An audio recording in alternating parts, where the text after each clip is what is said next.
John, for the first time in a while, we get to rehash a significant moment in the history of Iowa State football. Just your thoughts on what happened Saturday out there.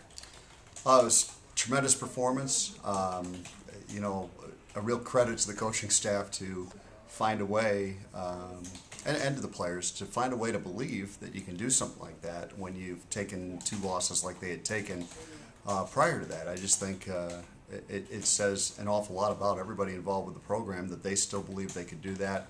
You have to believe that to go down and pull something like that off. And they got off to the great start that we had hoped for, and really just gained confidence as the game went on, and ended up, up 28-6. So it was a pretty thorough beating and a great win for Iowa State. Offensive line played the best it's played all year. The defensive line also played the best, provided the most, at least, pressure this year. Jacob Latimer, where's he been all year?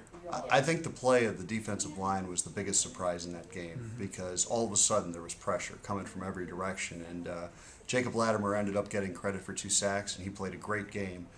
And the other guys got in there as well. I mean, Gilbert was put in an uncomfortable situation more often than not, and that kind of came out of nowhere, because we hadn't seen that for 2 or 3 weeks at least prior to that, to get that kind of pressure. And you saw what a difference it makes. All of a sudden the secondary looks better.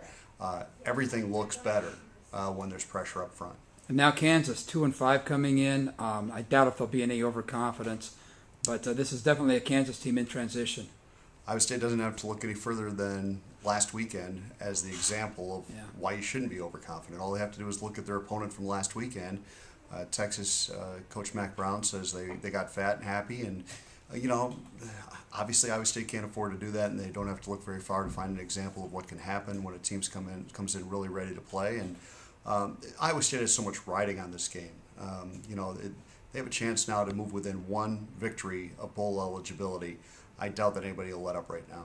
For the schedule they've played, to get that close to bowl eligibility, that says something about the players and the staff. It's remarkable. It really is, because when I picked up all the preseason magazines and publications, they all had Iowa State 3-9, 1-7 in the conference. Well, they've already exceeded those expectations already with 4 more games to go. So everything from here on out is gravy, but I don't think anybody's satisfied yet. And it does say a lot, especially given the teams they've beaten. I think Texas Tech and Texas, in the history of the Big 12, are 2 of the 3 best programs since the Big 12 has existed. And to beat them both this year, and it's a year when you had a very young defense with only a few starters returning, really says a lot about the players and the coaches. Thanks, John. You bet.